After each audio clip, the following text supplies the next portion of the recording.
चुमा ले जा गाल में, संग दिलो ले जा रुमाल में। एक तरह ठौरा चुमवा गाल में लेत रह तो के काट के सो वही एथुआ में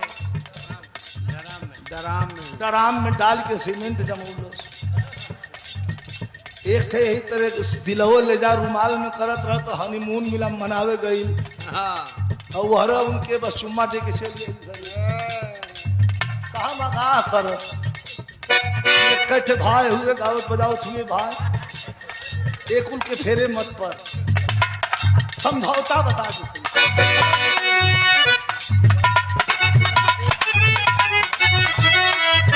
हाँ बच्चे सुने कहा कि जवन चुमावा दे गाल में, सजग हो जा तो क्या जवन अरे चुमावा दे गाल में, ऊक काटी काटी भरी कंडाल में। तो क्या चुमावा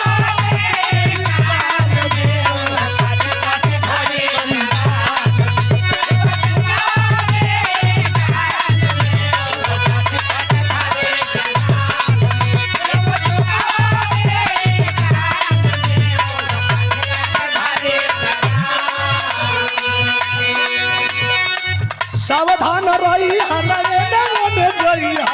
फंसी हाजिर मोहन के जाल में। सावधान रही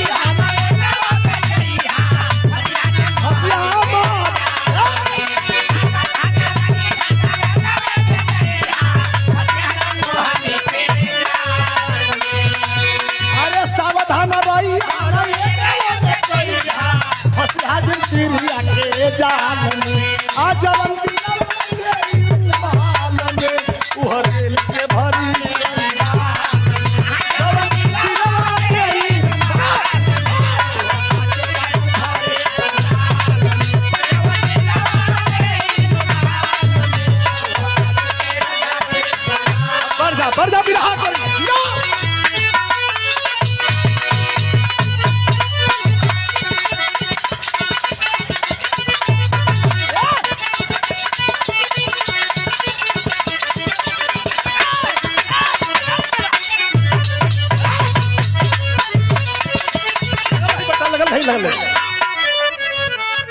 पर गरमाली ये हमारा किशन बचवा हमारा भतीजा हुआ विजयी पहलवान का लड़का। हाँ हाँ इनका बाबू हमारा बड़ा पक्का संग है। हम देखले रही जब आयल रही बनारस में भैया कुश्ती होत रहा। हाँ जानते विजयी पहलवान तो कुश्ती तो हम छोट जब हम जाए उनका कुश्ती होता राम जन्म तू ना देख लेगा। ये चंदासी में कुश्ती होता रहा। इनका विजयी पहलवान का वजन उस समय हमके लगा था कि 65-70 किलो पर लड़त रहा। और लड़वैया इनसे जय पीस रहा करंट मतिन बाजत रहा। इतना बढ़िया लड़न रहा उनका। लेकिन देखा स्वामी जी की कृपा हनुमान जी की कृपा लड़का दूठे दोनों लड़का जौन हो कोहिनूर दोनों लड़का अपने अपनी जगह पर सेटल हो गई। यही बता चिरौरिया करत है बिरहवा तो हो रही सुनिया लोग गनवा अब जियक जी गल है जा तो हम लोग बिरहवा तो सुनेबे करत। लेकिन चिरौरिया ऐसे करत है कि खाली पाभर महुआ छान के चाहे दूटे सीसी पी के पियले काम न चली। लड़कन के पढ़ावे के पड़ी भाई और ना पढ़ौले पर हम का आवा वाली पीढ़ी खराब हो जाई। ये लिए लड़कन के पढ़ाना जरूरी है। ही बात के अपने दिल दिमाग में रखना। 500 रुपया पुरस्कार प्रदान के लिए हमारे कमलेश भैया। अच्छा हमारे विवेक इंजीनियर विवेक बाबू जो हमारे राम जन्म के सुपुत्र होंगे बड़ा अच्छा कलाकार भी है और हमारा बहुत प्रिय है बहुत अजीज दिलाओ बहुत प्रिय बड़ा अजीज है। लड़का प्रोग्राम भी बोलो सब और उनका खाली लड़का कही के मानला हम ही सही है गलत बाबू को बेइज्जती ना हो बाबू हम बाबू है। 500 रुपया पुरस्कार हमें और 500 रुपया बहुत अच्छा लड़का है बढ़िया गाता और आप बिरहा की तरफ ले चले थे। जब आ गई बात बाबा साहब आजादी के बाद संविधान और उसमें दोबारा दोहराऊंगा और अजय सिंह यादव जी के सम्मान में वाह वाह वाह। ये फिर पुरस्कार प्रदान करें 200 रुपया हमारे छोटा भाई कुलदीप यादव जी, समाजवादी युवा नेता, शुभाशीर्वाद धन्यवाद हो। बाबा साहब ने अथक परिश्रम करके संविधान बना करके हमें आपको हक हुकूक दिया, लेकिन उसी खानदान से मैं उस वीर को सुना रहा हूं। एक वीर ने संविधान बना करके हमें आपको सांस लेने का अधिकार दिया, और उसी खानदान से एक वीर को आपके सामने रखने जा रहा हूं। ज्यादा नहीं, 15-20 मिनट। बिरहा नहीं हो, आग को गोला राम दोस्ताद हम सोचा लगलिए कि बिहार और का गई, ये राम दोस्ताद का प्रसादी हो एकदम। जे भैया जहां प्रेम से एकदम 15-20 मिनट आनंद लेके एक थे बीरत से अर्थ हो जाले, एक थे बीरत उधर से भी सुन के तब अपन हिल डोल करे के है काम धंधा पर लग जाए।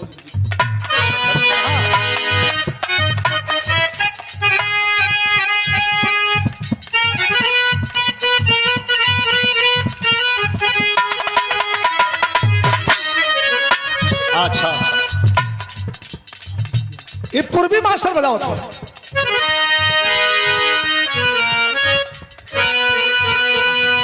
अरे आशिक दियरा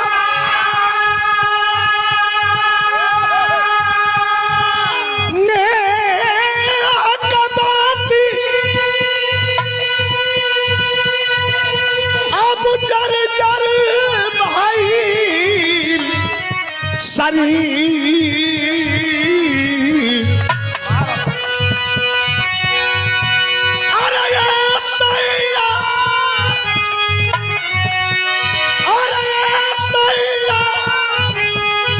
बोल कहिया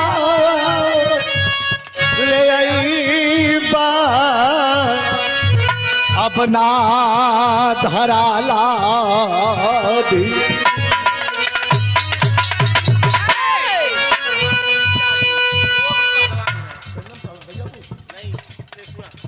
फैसला चंदन पहलवान के पिताजी सभापति यादव जी ये पुरस्कार प्रदान करें। आप पहलवान मन पुरस्कार प्रदान करें, कैसे हो? पूर्वी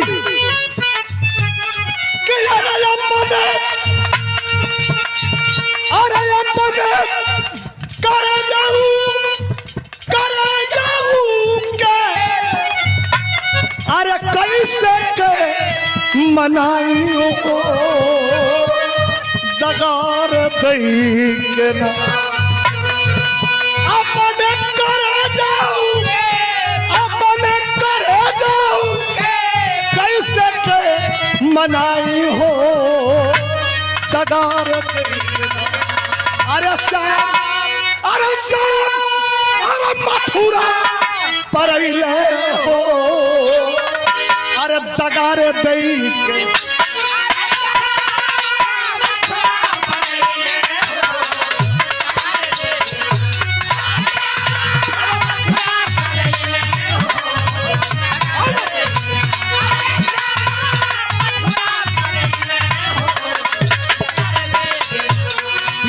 बसुरिया पी रही, बसुरिया पी रही,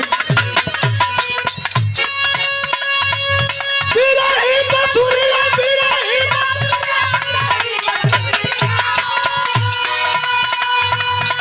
पी रही बसुरिया हमारी अरे बनली सवातिया।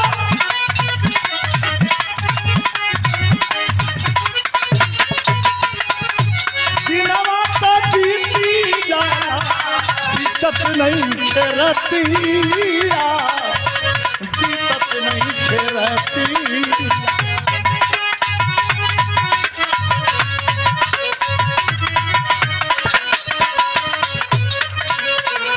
अरे अपने करे जाऊं, अपने करे जाऊं ऐसे के मनाई हो दगार के।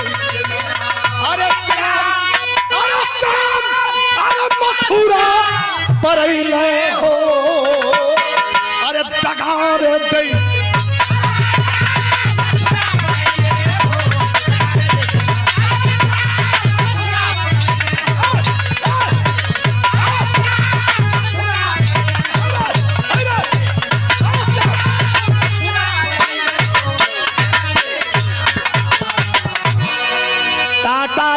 मार्का के ड्राइवर संतोष यादव ये पुरस्कार प्रदान कैलन हमारे कमलेश भैया।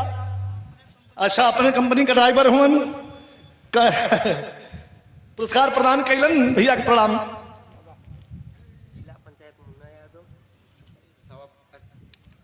आराम से याद करके बताओ। सभापति जी के सम्मान में जिला पंचायत सदस्य मुन्ना यादव जी ये पुरस्कार प्रदान कैलन है। अब एक करीब 15 मिनट के बिरहा आप लोग सुन ले ना। ये बिरहा अपने आप में बेमिसाल भैया आवाज में ए बाबू ए पगड़ी ए बोला मत धीरे धीरे बोला यहाँ तक आवाज में कोई जरूरत नहीं थी। कोई बात होता आप लोग बतियाओ लेकिन यहाँ तक आवाज है डिस्टर्ब हुई तो एगो चुमा ले जा गाल में संग दिलो ले जा रुमाल में एक तरह ठौरा चुमा गाल में लेत रहता के काट के सो वही एथुआ में डराम में डाल के सीमेंट जमौलो एक थे यही तरह दिलहो ले जा रुमाल में करत रह तो हनीमून मिला मनावे गई और वह उनके बस चुम्मा दे के चल गई कहा मगा कर इकट्ठे भाई हुए गावत बजावत हुए भाई एक उनके फेरे मत पर समझौता बता देते।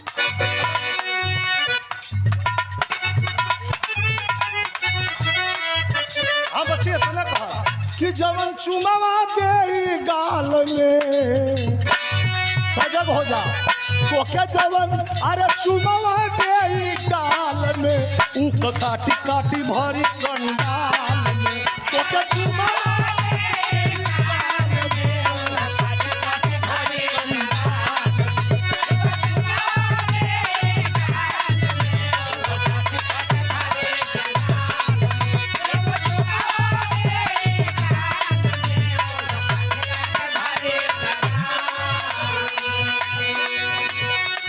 सावधान रही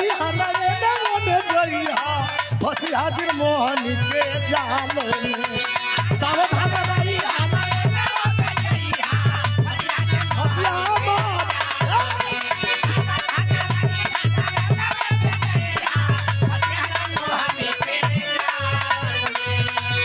अरे सावधान रही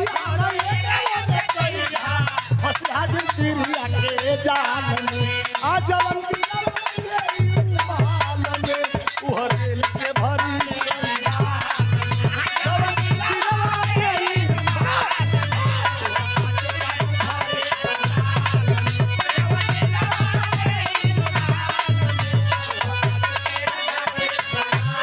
पर्दा बिरहा कर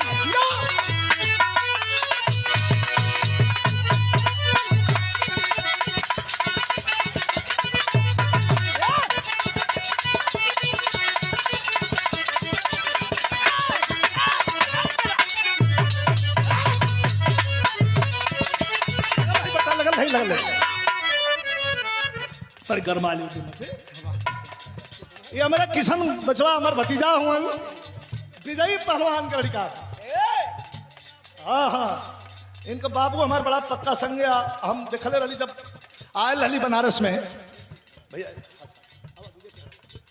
कुश्ती होत रहा। हाँ जानते कार्यक्रम विजयी पहलवान तो कुश्ती तो हम छोट जब हम जाए उनका कुश्ती होता रामजन्म तू ना देख लेगा एक चंदासी में कुश्ती होता रहा। इनका विजयी पहलवान का वजन उस समय हमके लगा था कि 65-70 किलो पर लड़त रहा और लड़वैया इनसे सज्जय पीस रहा करंट मतिन बाजत रहा इतना बढ़िया लड़न रहा उनका। लेकिन देखा स्वामी जी की कृपा हनुमान जी की कृपा लड़का दू थे दोनों लड़का जौन हो कोहिनूर दोनों लड़का अपने अपने जगह पर सेटल हो गई। यही बता चिरौरिया करत है बिरहवा तो होत रही सुनिया लोग गनवा अब जियक जी का नहीं जाता हम लोग बिरहवा तो सुनेबे कर लेकिन चिरौरिया ऐसे करत है कि खाली पाभर महुआ छान के चाहे तो सीसी पी के पियले काम न चली लड़कन के पढ़ावे के पड़ी भाई और ना पढ़ौले पर हमहन का आवे वाली पीढ़ी खराब हो जाई। ये लिए लड़कन के पढ़ाना जरूरी है। ही बात के अपने दिल दिमाग में रखना। 500 रुपया पुरस्कार प्रदान के लिए हमारे कमलेश भैया। अच्छा हमारे विवेक इंजीनियर विवेक बाबू जो हमारे राम जन्म के सुपुत्र हूँ, बड़ा अच्छा कलाकार भी है और हमारा बहुत प्रिय है, बहुत अजीज, बहुत प्रिय, बड़ा अजीज है। लड़का प्रोग्राम भी बोलो सब और उनका खाली लड़का कहे के मानला हम ही सही है गलत बाबू को बेइज्जती ना हो बाबू हम बाबू हैं 500 रुपये पुरस्कार हमें और 500 रुपये बहुत अच्छा लड़का है बढ़िया गाता और अब बिरहा की तरफ ले चले थे जब आ गई बात बाबा साहब आजादी के बाद संविधान और उसमें दोबारा दोहराऊंगा और अजय सिंह यादव जी के सम्मान में वाह वाह वाह ये फिर पुरस्कार प्रदान करें 200 रुपया हमारे छोटा भाई कुलदीप यादव जी समाजवादी युवा नेता शुभ आशीर्वाद धन्यवाद हो। बाबा साहब ने अथक परिश्रम करके संविधान बना करके हमें आपको हक हुकूक दिया, लेकिन उसी खानदान से मैं उस वीर को सुना रहा हूं।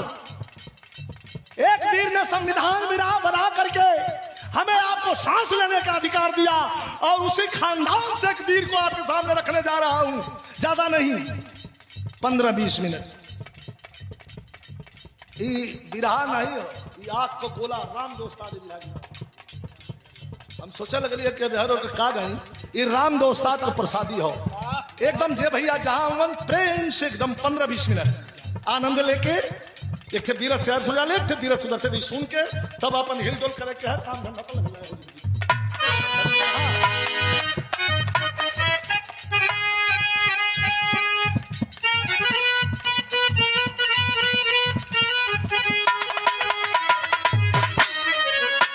अच्छा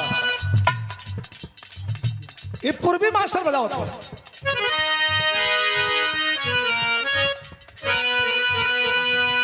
अरे आशिक दियरा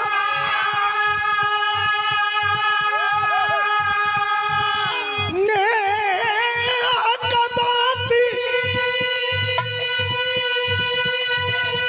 अब जर जर भाई सरी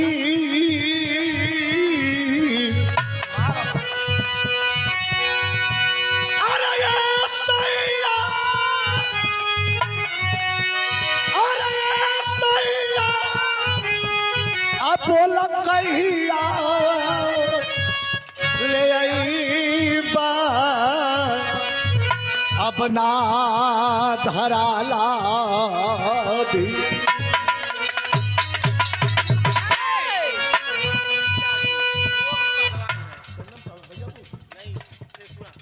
फैसला चंदन पहलवान के पिताजी सभापति यादव जी ये पुरस्कार प्रदान करें। आप भी पहलवान मन पुरस्कार प्रदान करें कैसे हो पूर्वी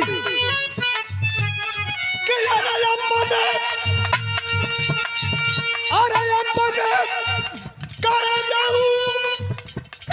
जाऊं के अरे कैसे के मनाइयों को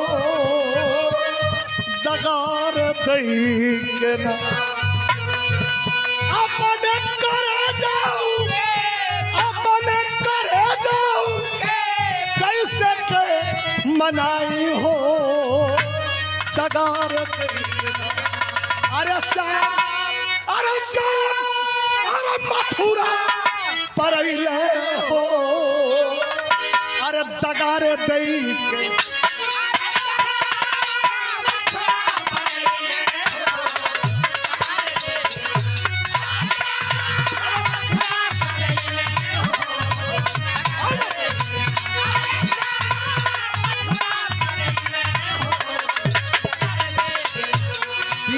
बसुरिया पिरही बसुरिया पिरही पिरही बसुरिया पिरही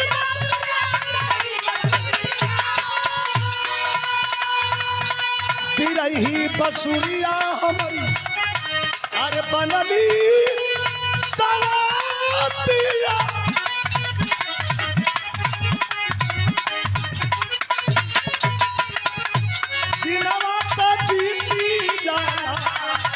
बीतत नहीं खेरतिया, बीतत नहीं खेरतिया।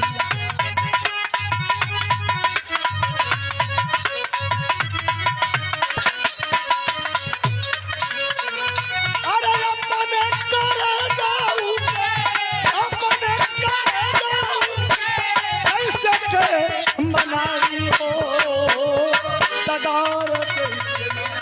अरे श्याम, अरे श्याम, अरे मथुरा परैले हो, अरे तगार दे।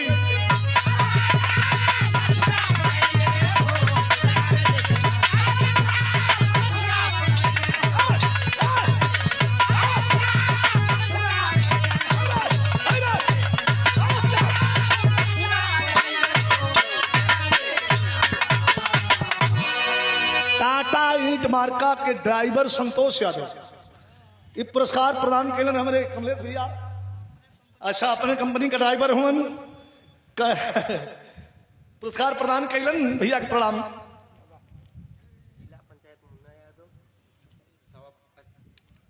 आराम से याद करके बताओ।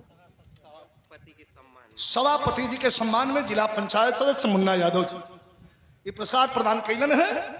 अब एक तनी 15 मिनट के बिरहा आप लोग सुन ले ना, ये बिरहा अपने आप में बेमिसाल ना।